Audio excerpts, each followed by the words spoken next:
भारत जैसे देश ही नहीं, अरब देश भी कतर के इस रवैये से परेशान है। सऊदी अरब, यूएई, ओमान, मिस्र और बहरीन ने कतर से अपने सभी रिश्ते तोड़ लिए थे। मुस्लिम दुनिया की जो गलतफहमी थी वो दूर हो रही है कि जो हमारे अरब भाई हैं वो भी इस चीज को रियलाइज कर रहे हैं कि भारत को अपनी सफों में जगह देना, उसके साथ तिजारत करना, उसके साथ कारोबार करना, उसके साथ इंटेलिजेंस अलायंस बनाना एक गलती थी, क्योंकि वो तो हमारे दुश्मनों की पुष्पनाई कर रहा है। इंडिया अब कतर को भी वैसे ही एक्सपोज करेगा जैसे उसने कनाडा को किया। और दुनिया फिर भी उनका रवैया हिंदुस्तान के साथ वो नहीं है जो कि वो डिजर्व करता है। मेरे ख्याल में मिडिल ईस्ट और ये स्टेटें जो हैं वो एक्सरसाइज हमेशा करती, लेकिन फॉरेनर्स के लिए, अपने शहरियों के खिलाफ वो इतनी सख्त सजाएं नहीं देते। मतलब जासूसी भी कर रहा है, उनकी इंटेलिजेंस घुसी हुई भी है, तमाम वॉयलेशंस कर रही हैं जो इंटरनेशनल लॉज हैं, लेकिन इसके बावजूद सिर्फ इसलिए कि वो बड़ी मंडी है तो दुनिया ने जनाब अपनी जो है वो उस तरीके से उसकी मजम्मत भी नहीं करते, उस तरीके से उनके खिलाफ कार्रवाई भी नहीं होती। इसके ऊपर इंडिया की तरफ से अभी तक क्या बयान आया, तो मैं आपको बता दूं कि इंडिया की तरफ से बहुत सख्त इसके ऊपर ये आया है कि बहुत सख्त सदमे में है। उनको इस चीज पर बहुत ज्यादा अफसोस हुआ है जो उनकी फॉरेन मिनिस्ट्री की तरफ से जो अभी तक हमें स्टेटमेंट नजर आ रही हैं। या जो मौजूदा हुकूमत है बीजेपी की, वो चार अंदाज में उसने अपने नजरिए को बढ़ाने की और उसके एतबार से अपनी खारजा और दिफाई और दाखिली पॉलिसी अपनाने की कोशिश की है। क्या कतर इंडिया के इन नेवी अफसरान को सजाए मौत दे सकेगा, और क्या अभी तो कतर ने इंडिया को शॉक किया है, क्या अब इंडिया कतर को शॉक करने वाला है? जासूसी के एलिगेशन के ऊपर इतनी सख्त सजा देनी, मैं बहसीते स्टूडेंट ऑफ लॉ में ये बताना चाहता हूं कि सजा जब दी जाती है उसके कई एलिमेंट होते हैं। जय हिंद दोस्तों। तो दोस्तों आपको बता दें कि इस्लामिक टेररिस्ट को पनाह देने वाला कंट्री है वो है कतर। वहीं आपको बता दें कि कतर ने अभी कल परसों में मतलब भारतीय नौसैनिकों के अधिकारियों को लगभग 8 अधिकारियों को फांसी की सजा सुना दी है, जिसको लेकर सभी देशों में इंटरनेशनल मीडिया में खबर पूरी तरीके से फैल रही है, जिसको लेकर पाकिस्तान काफी ज्यादा एक्साइटेड है कि कतर ने काफी अच्छा काम किया है हमारे पड़ोसियों के साथ। लेकिन आपको बता दें कि ये जो कतर है इसके साथ सभी जो इसके आस पड़ोस के मतलब मुस्लिम देश हैं उससे अपना रिश्ता नाता तोड़ दिए हैं, जिसको लेकर पाकिस्तान बौखला गया है कि कतर का कोई साथ देने वाला नहीं है। इंडिया अब कतर को भी वैसे ही एक्सपोज करेगा जैसे उसने कनाडा को किया। शायद कतर ने ये क्यों किया इसके ऊपर भी बात करते हैं, इसके पीछे क्या लॉजिक्स हो सकती हैं, लेकिन कतर ने शायद कनाडा का मामला देखा नहीं। कनाडा की तरफ से जो इल्जाम लगाया गया था वो इससे ज्यादा बड़ा था, और ये तो मामला एक आप कह सकते हैं कि थर्ड कंट्री भी बीच में आ गया कि उन्होंने अगर कोई जासूसी किया या कोई ऐसा भी कदम उठाया है तो ये किया है इजराइल के लिए।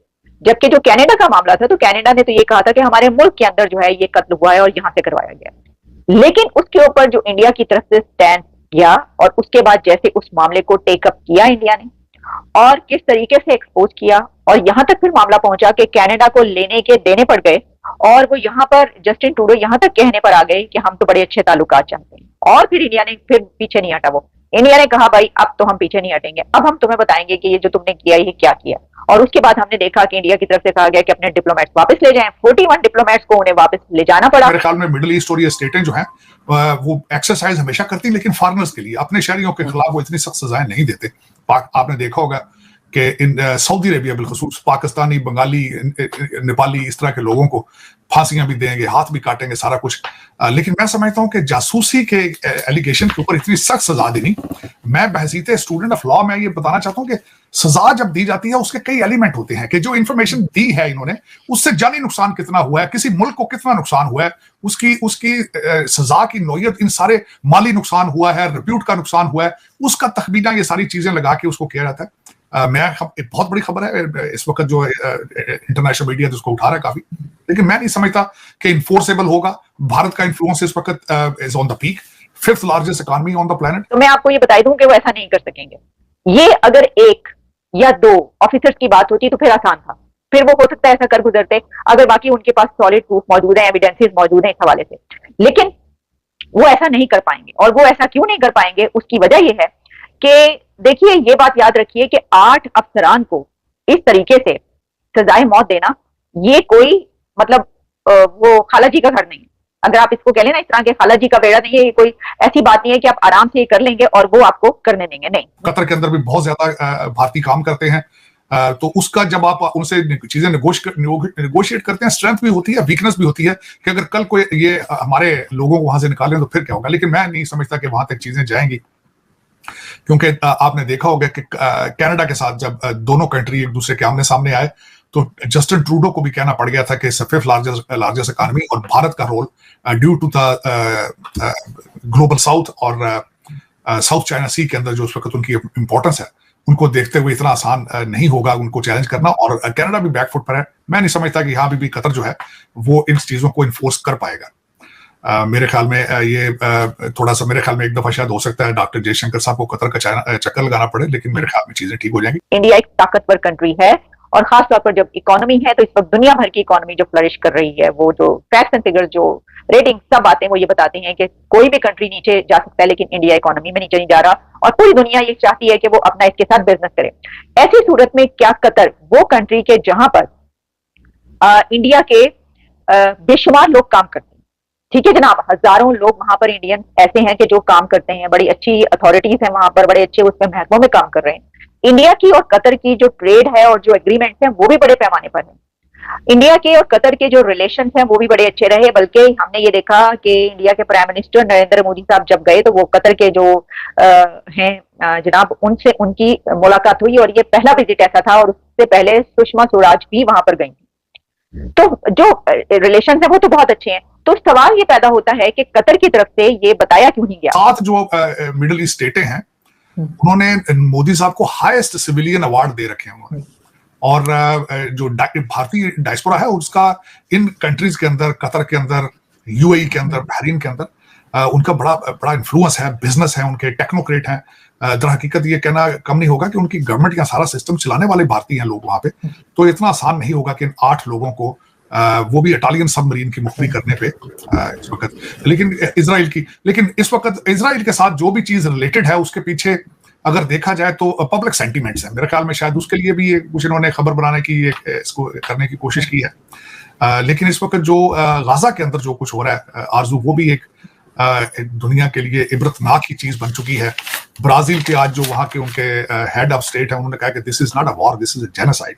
तकरीबन 6500 के करीब लोग जो हैं वो फलस्तीन के अंदर शहीद हो चुके हैं। इंडिया की तरफ से एक सवाल ये उठाया गया, ये जो अभी तक हमें स्टेटमेंट किया नजर आ रहा है कि क्या से आई है इंडिया की तरफ से, तो वो एक उसमें ये बात भी है कि ये जो कार्रवाई है, अदालती कार्रवाई, जो कुछ हुआ उसको सीक्रेट रखा गया है।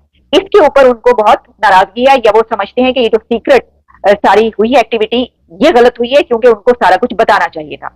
अच्छा, अब एक ये भी बात कि हम ये देखते हैं कि ये जो सजाएं हैं, आप देखिए कि जो कंट्रीज ऐसे गल्फ के कंट्रीज, अरब कंट्रीज में कुछ सजाएं ऐसी जैसे कि सऊदी अरेबिया भी है, ऐसे कई एक सैकड़ों पाकिस्तानी मेरा ख्याल होंगे जो डेकेड्स में जिनकी गर्दनें उतारी गई सिर्फ इस बिना पर कि कोई झूठा भी इल्जाम अगर लग गया उनके ऊपर, सच्चे इल्जाम भी हो सकते हैं बहुत सारे, यानी वहां के रूल्स एंड रेगुलेशन ऐसे हैं, आप जानते हैं कि एक तो ये कि सजाए मौत, बहुत सारे कंट्रीज अब दुनिया के ऐसे हैं जहां पर सजाए मौत है ही नहीं और वो कहते हैं कि ये गलत है किसी मुल्क में ऐसा होना, और वहां पे भी खत्म कराने की कोशिश की जाती है। लेकिन ये जो कंट्रीज है ये ना सिर्फ ये कि सजाए मौत, बल्कि उनकी ये इस तरीके से कि वो सरेआम चौक में जो है वो गर्दनें उतारते हैं और हाथ काटते हैं। जैसा कि आपने वीडियो में देखा कि किस तरह से पाकिस्तानी मीडिया बातें कर रही है कि मतलब ये जो कतर ने मतलब भारतीय नौसैनिकों के साथ जो किया है वो काफ़ी अच्छा काम किया है। लेकिन आपको बता दें कि इस्लामिक टेररिस्ट को पनाह देने वाला केवल एक ही देश है, उसका नाम है कतर। और आपको बता दें कि ये कतर मतलब इतने खराब लोग हैं यहाँ पे, क्योंकि 2014 के आई थिंक आसपास में इस समय मतलब जो उसके आसपास के पड़ोसी देश थे, जैसे सऊदी था, यूएई था, ओमान था,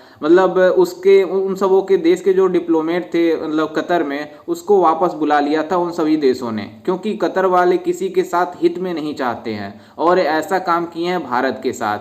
वहीं आपको ये बता दें कि भारत इन मतलब कतर वालों को ऐसा हाल करेगा जैसे कनाडा का हाल किया था, जैसे जस्टिन ट्रूडो का हाल किया था भारत ने। लेकिन ये मतलब इसको लेकर पाकिस्तान काफ़ी ज़्यादा एक्साइटेड है कि मतलब भारत के साथ ऐसा हो रहा है तो बहुत अच्छा हो रहा है। लेकिन आपको बता दें कि इसमें कतर कुछ नहीं कर पाएगा भारतीय नौसैनिकों को, क्योंकि कतर को इतना मतलब वो नहीं है कि मतलब भारत के नौसैनिकों को फांसी की सज़ा दे दिया जाए। ऐसा मतलब ऐसा नहीं है कि जासूसी मतलब किया है तो कुछ भी कर सकता है कतर। लेकिन आपको बता दें कि जासूसी ऐसे से सिद्ध नहीं हो जाता कि मतलब ये जासूसी किया है, लेकिन ऐसा नहीं होने वाला है। वहीं आपको बता दें कि इससे सबसे ज़्यादा खुश पाकिस्तान है, क्योंकि पाकिस्तान खुद आतंकवादियों को सपोर्ट करता है और कतर कतर भी आतंकवादियों को सपोर्ट करता है, इसलिए पाकिस्तान भी कतर के साथ मतलब साथ दे रहा है। वहीं आपको बता दें कि इसका कोई भी देश साथ नहीं दे रहा है, सभी देश इसको आतंकवादी घोषित कर रहे हैं कि इसने भारत के जो साथ कर रहा है वो काफ़ी खराब कर रहा है।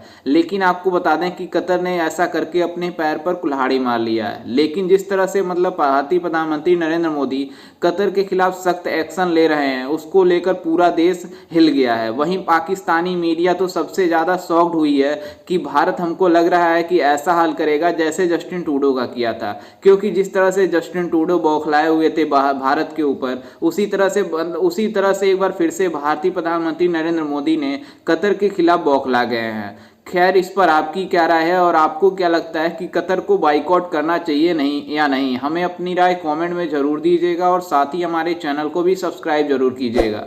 मिलते हैं किसी अन्य वीडियो में, तब तक के लिए जय हिंद, वंदे मातरम।